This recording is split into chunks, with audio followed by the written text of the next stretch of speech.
So, welcome everyone. Good morning, good afternoon, wherever you are.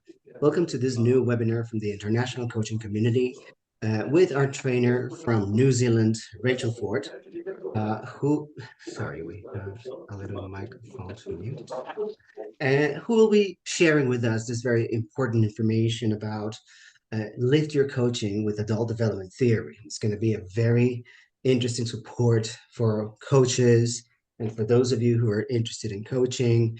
Raechel Ford is our trainer from the ICC from New Zealand and would like her to introduce herself for our webinar today. So thank you, Raechel, for being here. How are you today? I'm great. Thank you, Alexis, for welcoming me on board so nicely, and lovely to see people as you're coming into the room. Thank you for taking the time to come to this webinar today. I understand we have a number of registrations, and of course, this is a recorded session. So depending on what you learn today, or if it goes a little bit too fast, do remember you can go back to the recording. So thank you for being here. I do hope this is an insightful and useful session for you. As Alexis said, my name is Raechel Ford, and I am both the ICC trainer here for New Zealand and the ICC's regional manager for the Asia Pacific region, a role that I greatly relish, along with some of my colleagues around the world. I believe I've been part of the ICC now for 14 years, which is fantastic. And I still bless the day that I discovered the ICC, and I fly the flag very proudly here in New Zealand. So what I'd like to do is share some of my experience and practical wisdom into developmental coaching today. My qualifications do lie with the ICC in my certifications. I, however, also a number of years ago did a master's in developmental coaching through the Interdevelopmental Institute in Boston. And I think for me, it's really important to get a bit of grounding and understanding in what developmental theory or adult development theory or even just developmental coaching is, because I believe as coaches, we work with clients who navigate an enormous amount of change and complexity and personal growth. But not all of our clients approach these things in the same way. And that's normally driven because we as adults develop through distinct stages, each shaping the way we interpret things, the way we make decisions, or how we even respond to coaching. So in this webinar, we'll explore Robert Kegan's adult development theory. So it's Kegan's theory that I will be hanging our framework on and our theory on here, and how it applies to coaching. We'll look at how clients at different stages think and what they need from us as coaches, and the tools that can help them to shift to deeper levels of self-awareness. Hopefully by the end of this webinar, you'll be able to start some initial practical strategies to tailor your coaching based on where your client is in their developmental journey. I hope this means you can start taking your coaching practice to a deeper and more profound level. So just as Alexis said before I kick off, my webinar will take probably about 30 to 35 minutes this morning. So hopefully you can stay on for over the half an hour, because we will also have the opportunity to do some questions and answers. So hopefully you're all on for around about 45 minutes to an hour with us today. But let's see how we go. If you have to go, you have to go. So let's jump on in. I want to start with having a look at what's happening in the world right now. It is changing pretty fast, isn't it? The environment in which we operate has become increasingly complex, and it impacts us as a society, but also for organisations where most of our coaching work happens. People we work with have challenges with that accelerating transformation, unceasing change. There's things such as hyperconnectivity, the digitization of everything with AI and robotics, I was just meeting with a great colleague yesterday who I can see is online, and we were talking about the usefulness of AI together and how it's changing our lives. So there's also, globalization and, of course, climate change. The real challenge is not any one of these individual factors, but how they universally impact on each other. I mean, at the moment, I hear a lot of my clients saying things about all the balls they are struggling to keep in the air, perhaps having to be over everything at all times, feeling as though they're building stuff at the same time as delivering it, and also talking about the ever-changing goalposts of the business targets and goals in which they work. So, wow, what does this mean for us as our approach to coaching and us as coaches? So let's start first by looking at how we typically tend to understand ourselves. How do we think and how do we feel? And what are the ways that we measure our own performance? So just a point to make before I move on, I'm going to focus the remainder of this webinar on an area that we're most familiar with or encounter through our clients, which is in the workplace. Adult development theory, of course, is across all human life, but I think it's useful for us as coaches to focus on what happens inside the organisation and as it relates to adult development stages. So to bring it to life, let's look at how an organisation typically operates when it comes to matching people with the jobs available. Elliot Jacques, who is a great researcher and adult development theorist from the past, proposed there are two architectures in an organisation, the explicit and the implicit. So it starts with the accountability architecture. Most of you will be very familiar with this. It's the job description, of course. What's my role and how would the organisation best like me to do it? So it's often referred to as the size of role and is commonly presented to you when you begin your job. It'll give you some well understood, quantitatively measured expectations. Might be called KPIs or targets or goals that you have to achieve. This is how we get a feel as coaches for somebody's role complexity. On the other hand, the implicit or the capability architecture is referred to as the size of person, and this determines what are the person's intentions and how they choose to use these competencies. This architecture is driven by things such as individual values, beliefs, and your adult developmental level. It's much harder to measure and is measured qualitatively. So to be successful, organisations must balance the two architectures and measure both. We call this matching. We are typically good at measuring the accountability architecture. So we have great people in organisations who will develop a really good role description that is pretty much perfect for the actual job to be done. But unfortunately, we are still poor at measuring the capability architecture, which is the size of person. So why is it so important on how we approach coaching?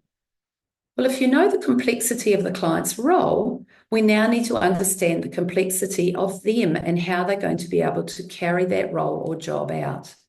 We often refer to this again as balancing and understanding what is the match between the size of person and the role. So let's look at the three most common scenarios of where people find themselves when engaging in work. This first scenario shows a role bigger than the person. Our clients will typically feel as though they are in over their head when the size of role is more than what they can cope with. I'm sure many of you face this in your coaching sessions right now. At the other end of the spectrum, our client may feel indifferent or even disengaged with when the size of them is bigger than the role they're asked to carry out. They can be bored or underutilised. As coaches, we can help our clients be in flow by balancing both. This can be through coaching to manage the current role differently or helping the client see that they may need a change of role or job. Many organisations still use job competencies as the sole measure of the size of person. So this can leave both the individual and the organisation critically untapped of mental potential. So as coaches, we can provide that mental leverage by seeing our clients multidimensionally. So let's have a look at how we actually do that. Let's start with horizontal development or lateral growth. So when we're looking at horizontal development, this is when we are understanding people's learning through adding new information, perhaps some skills or competencies and knowledge. Horizontal development includes any changes in behaviours to be more appropriate for the role. That's often what we face into, don't we, as coaches, when somebody comes to us and says, I need to change myself in order to carry out my role better. There's a behaviour they want to change. Often this sort of growth and development is done through an expert, something such as training, particularly for a skill set. Perhaps it's reading or researching or even mentoring. It is measured quite easily and seen by you and others. It can be done in a linear fashion. You're often normally moving from having less to having more. So we know when we've gone on a training course what we didn't know before, and then a whole lot of information we have afterwards. There are new learnings and factors to our job which are required, and it reflects what a person has or can do. So pause for a moment and ask yourselves, what was the last training you attended? What was the experience like? And what did you learn? Was it new skills? Was it greater knowledge in a specific area? Have you just finished a book and you're amazed at something, a nice new piece of information or a technique that you can start applying? How have you measured your growth? It would probably have been quite obvious to you what it is that you're going to do with your new found skills. Vertical development, on the other hand, is a transformation of consciousness that brings new perspectives to what is experienced, and it's often referred to as our frame of reference. It's how we find truth and meaning in life. Development on this plane starts in childhood and is quite easily measured by many stages. Those of you as parents in the room, think of the terrible twos, perhaps the grumpy teenager stage, or even the rebellious young adult stage. But the stages are harder to see as we move into long-term adulthood. There is no expert when we're developing in this area, and we develop the adult stages for ourselves by following a pattern where we awaken to something that we're no longer happy with, doesn't serve us anymore, and we unlearn it, and then we discern what do we want to be instead and advance to the next stage. It's qualitatively felt rather than quantitatively measured, and it reflects how a person is. So pause for a moment again and ask yourself, think of a situation you experience today that has now got a fundamentally different feeling for you than what it did in the past. It could be that now you speak up about your principles and values more freely than what you did in the past.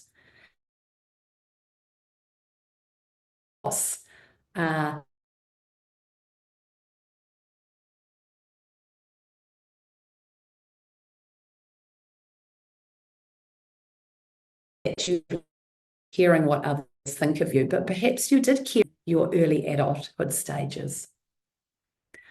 Although we feel they are over-measured, horizontal competencies still matter. No person will be effective if they don't have the technical skills to do the job or know how to be empathetic. The real opportunity lies in viewing competencies through the horizontal and the vertical lens at the same time. And this is what I want to encourage you to start doing as a coach. As people advance vertically, the way they think about and enact those competencies and behaviours expands. A beautiful way to describe the horizontal and the vertical development you're seeing on the screen here is to use a metaphor. So to imagine a glass. So traditional horizontally focused development aims to pour new content into the person, such as how to develop staff or how to communicate effectively. And as you can see from the picture on the screen, the glass becomes filled with water. The problem for most people, however, is that the cup of knowledge may already be quite full. When have you said to yourself or heard your coachees say, I've done enough learning. I'm not going to that training anymore. It's all I do is learn, learn, learn. So the limiting factor is no longer the content or the knowledge. It is actually the cup, which is the mind. Developmental coaching is about changing the size of the cup. So as it shows on the screen, if we can increase the size of the vessel, we can transform how our clients think and process information, fundamentally shifting their perspective.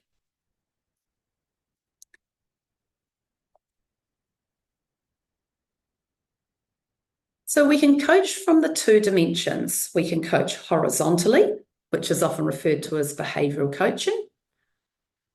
So think of when you coach someone in the workplace who needs to learn a new behavior as an example. It might be they are advancing their role to a higher level of management and need to understand how to lead people more effectively. It could also be a performance issue where you're being asked to coach to support someone to behave differently. Coaching horizontally is pretty straightforward. Your ICC Foundation Coaching Certificate, along with the toolbox of models and techniques and the coaching roadmap, gives you all that you need to be an excellent behavioural coach. Adding a psychometric assessment or a 360-degree feedback report can also support the behavioural coaching outcomes even further. With a developmental coach lens added to the behavioural coaching, we can also coach vertically by encouraging deeper reflection, challenging assumptions, and expanding perspectives. Coaching vertically requires us to understand the stages of adult development. So let's have a look at these now.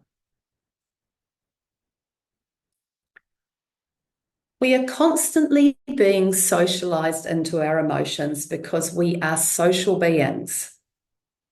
And we are social beings or human beings who love to get together, and who we think we are in that social setting is mainly just a point of reference we construct in the moment, depending on what situation we're facing and what adult development stage we are at.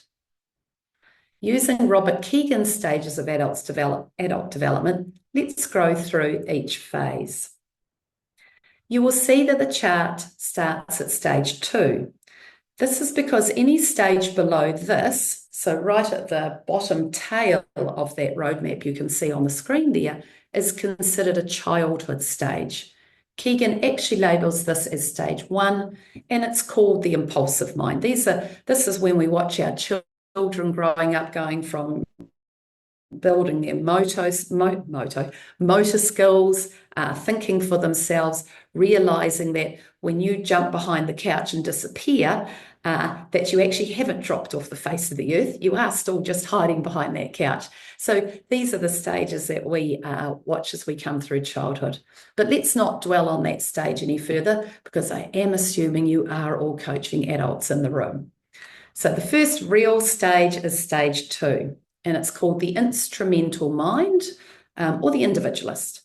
The focus here is on self-interest, and it's following rules to get what one wants. Think about when you were a teenager, or those of you who have got teenagers or young adults in the home.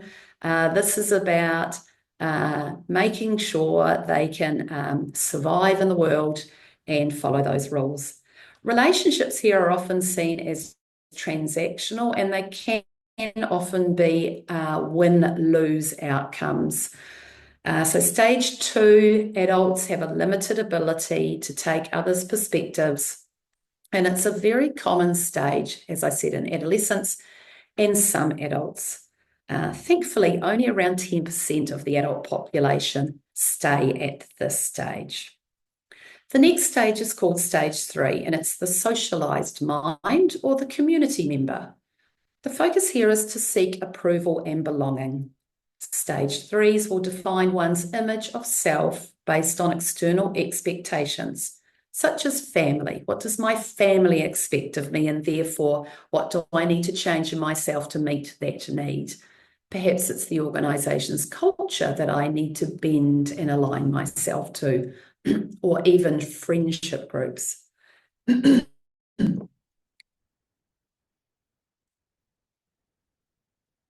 At this stage, we tend to align with social norms and values, and we can struggle with independent thinking and self-authorship.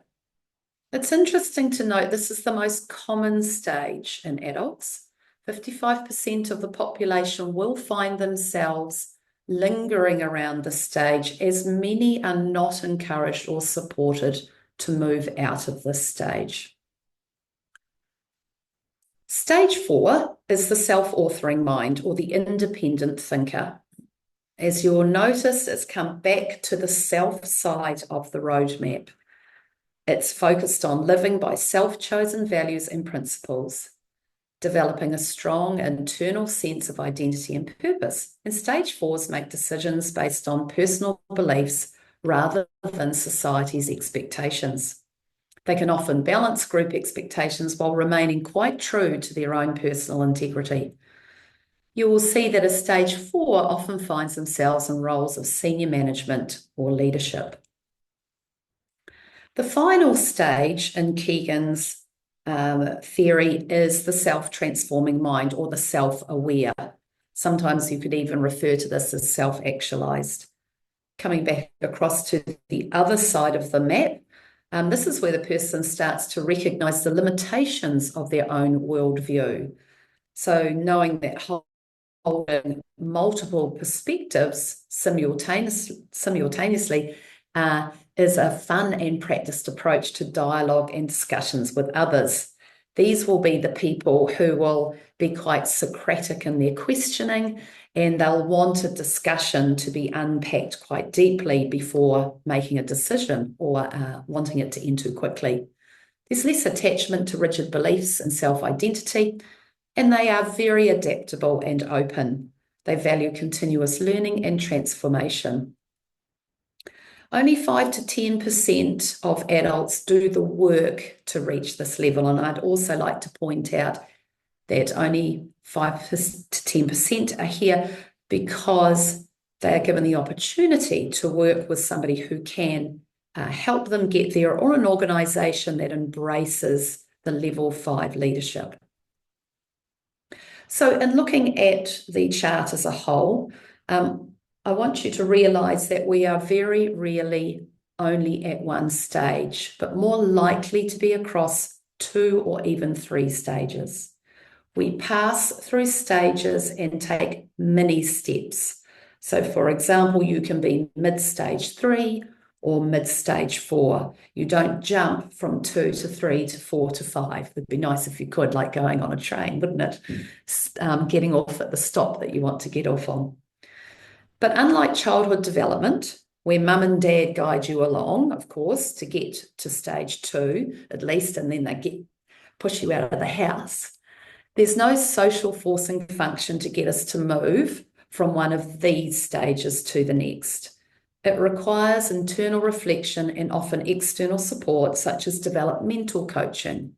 As you've probably picked up by now, behavioural coaching doesn't quite cut deep enough for us to move from one stage to the other. And if you're thinking about what does shift somebody from one stage to the other, it is often driven by the sense of a limitation of the current stage. So, for example, a coachee may present as getting highly frustrated by something they have lived with for a while and they decide they want to change. Think of a situation where you've realised this in yourself, that you don't want to live this way anymore. It could be a lack of boundaries that you've had with a friend. It could be standing up to a boss that you have felt bullied by. and you feel that you're not going to allow that in your life anymore. And so you make a shift. So it can be caused by great pain, psychological pain that you feel that you're in, frustration with yourself, or it can be caused by joy. You might find yourself in a moment of flow because something has happened and you feel as though you say to yourself, I want to stay here and live in this space going forward. So developmental coaching will mainly help clients move from external validation which is the stage 3, to self-authorship, which is stage 4. That's where I tend to find I'm doing most of my work as a coach. So coaches support clients to move through to latter stages, leaving components of the earlier stages behind. And what we're mainly doing is helping coaches realize that they construct their own reality. They collect new perspectives and frames of reference and let go of old ideas and things that no longer serve them on a road to self-actualization. So what's the coaching opportunity for us? So based on typical population data, if we go back to this slide, you can see where the percentages were lying. We can assume the same percent of levels of adult development play out for organisations and workplaces. Most people will be between late stage 2 and stage 4. So society and organisations have been built on a strong, small stage 4 group with large stage 3 communities following. Think of leaders or divisions or of divisions in organisations or CEOs, where the they have organisations of staff to deliver their vision. Or perhaps think of a religious group with a persuasive leader and a flock of followers. So there's plenty of opportunities that present at each developmental stage. If we take a moment to look at the following chart, we will see how each developmental stage has different outcomes depending on the situation. Take the first one on the list, view of others, and see how it matures across the stages. Starting with a stage 2 who feels that others are there to serve them. Again, think of those teenagers. Right through to stage 5 who see others as partners in their own self-development. I think it's also insightful to see what happens to one's values and forms of communication.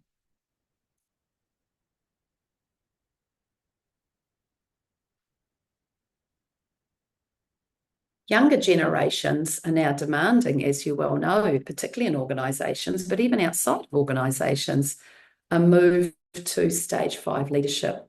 And they now want support to grow and develop themselves past that stage 3, past that tricky time that a young adult has to let go of that stage 2, which they tend to do, but get stuck in the stage 3.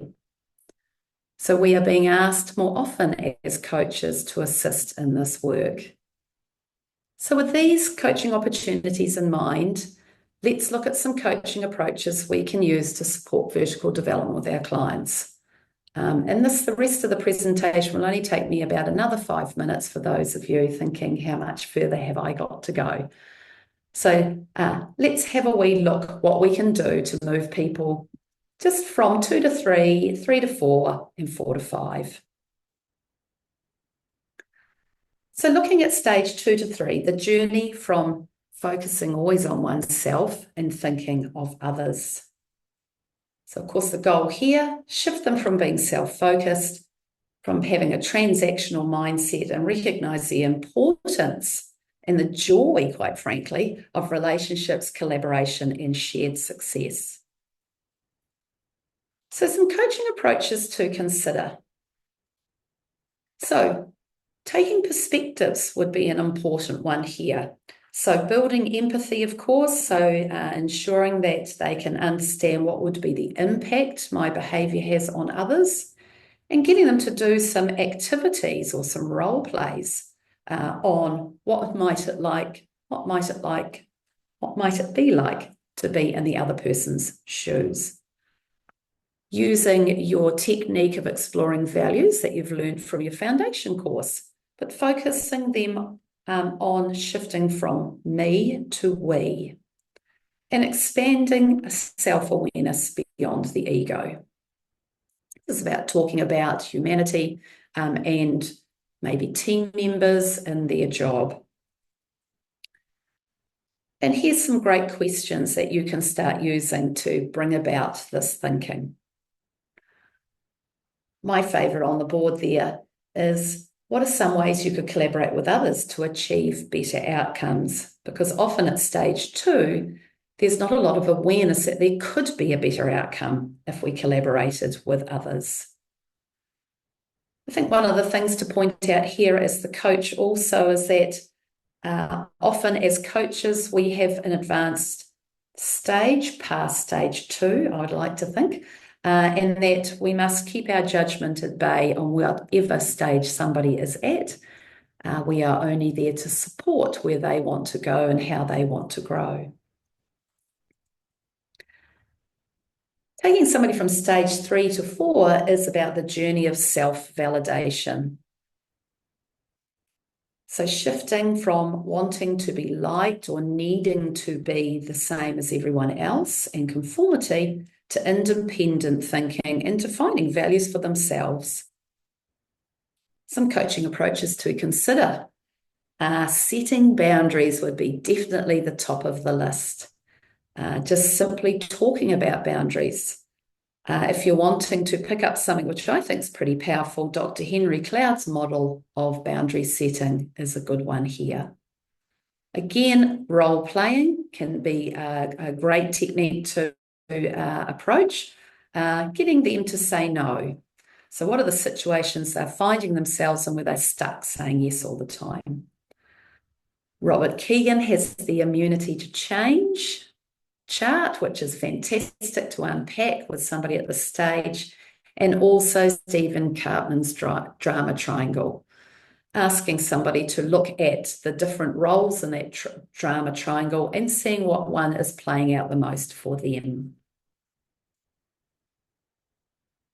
Here's some questions you can start using. Love that first one. If you weren't worried that you were going to disappoint others, what would you choose to do differently? That's a bit of a magic question, isn't it? If you had nothing to stop you, what would you do differently? Or who would you be? And some of the scenario cases. So what is the worst case scenario if you did take that action which feels uncomfortable? So I think at this stage, we need to hold the person in a safe place. So getting them to think carefully and think about what would they be willing to risk to become self-authoring, which of course is the next stage, but there'll be self-authoring people who also want to move on. So to go from stage 4 to 5, our goal is to shift from what can be quite a rigid self-authorship to embracing complexity, multiple perspectives, and continuous transformation, or often referred to as a collective wisdom. So look at how different these coaching approaches are. We now need to go quite deep. So deeper levels of awareness and deeper levels of listening beyond one's own framework. We often refer to this as developmental coaches as internal scaffolding, which can be built up over years through experience and wisdom that is earned and held on to tightly. So as a coach, we're helping people to shake that framework or shake that scaffolding and start to bring a little bit of it down. Otto Scharmer's theory U is very good for this. We can look at letting go of having the one right answer or being the expert. And Barry Johnson's polarity mapping tool is fantastic for this, so I encourage you to look that up. And finally, surrender leadership principles, which dives into that collective approach that I was talking about before. Some deeper and richer questions going on here. And it's more about, again, it is shaking up what we think are the truths that we know and realizing that it is only a drop in our knowledge set or the knowledge set that we have in the world. And what is it that we can open the mind up to?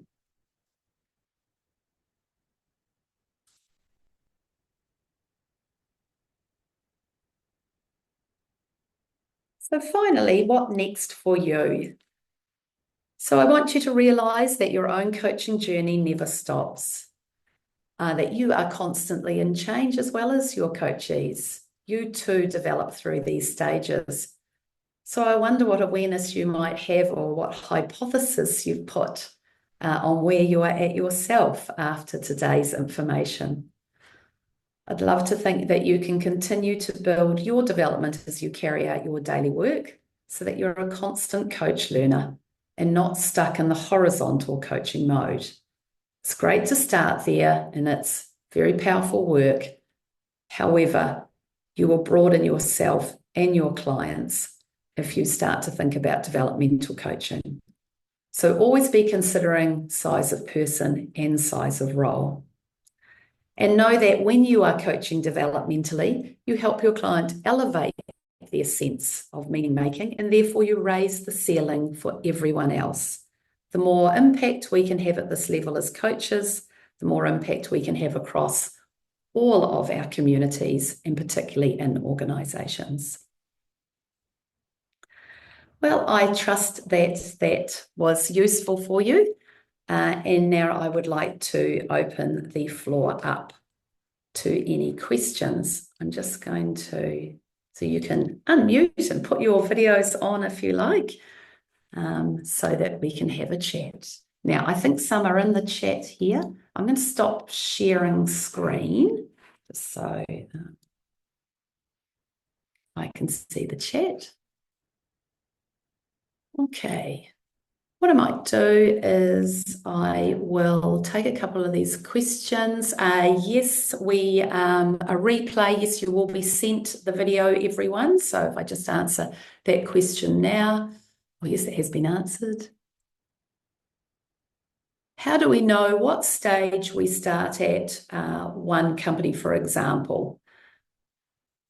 Stage should we start at? So in answer to that question, how do we know what stage should we start at? Obviously, when we do or start our coaching, what we're trying to do as coaches is to get a bit of a hypothesis through some good questions and understanding of the challenges a person faces, where we might like to think to ourselves, where might they be? You can also get some assessments done, so they're qualitative interviews done to understand or measure where a person is at. And Nicole, you've asked best way to understand size of role and size of person, as I had put up there, which just so you know, the theory behind that is called requisite organisation. And I just can't remember off the top of my head. I think that is Elliot. Yes, it is Elliot Sharks who termed or coined that term, requisite organisation, where you take all of the job descriptions or roles and then you start to align what size of person do we need.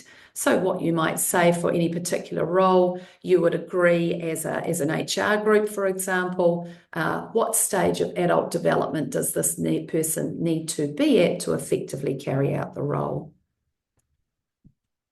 Do I have any questions from the floor?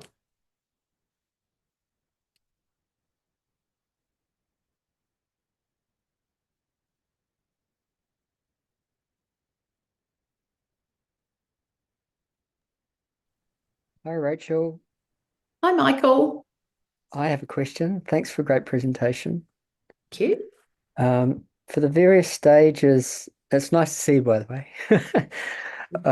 For the various stages that you're talking about, if we are coaching someone to make the transition or to be within sort of stages 4 and 5, where do you think we as coaches need to be? What stage do we need to be in? Great question, Michael.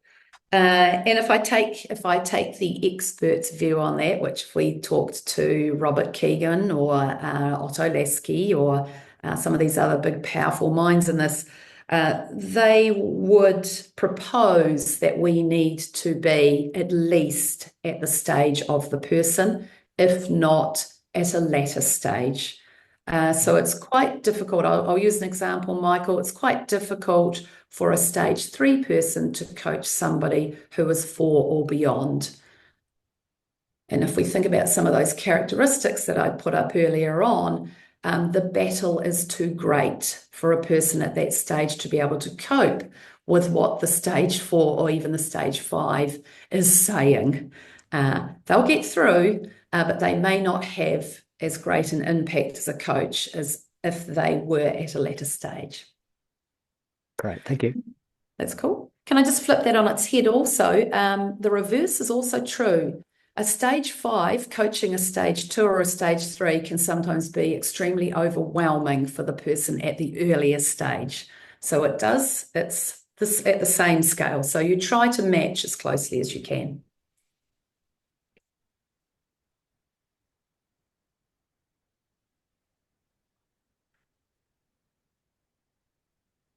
Well, I hope that today, if there's no other questions, I hope that today has just given another small layer and techniques and some ideas for you to take back into your coaching toolbox, into your organisations and working with your clients. I've been delighted to present this morning. Don't forget I have another one in February if you're keen to join me again, and I'll be talking about conflict in teams. Thank you, everyone, for your thank yous. See you again next time.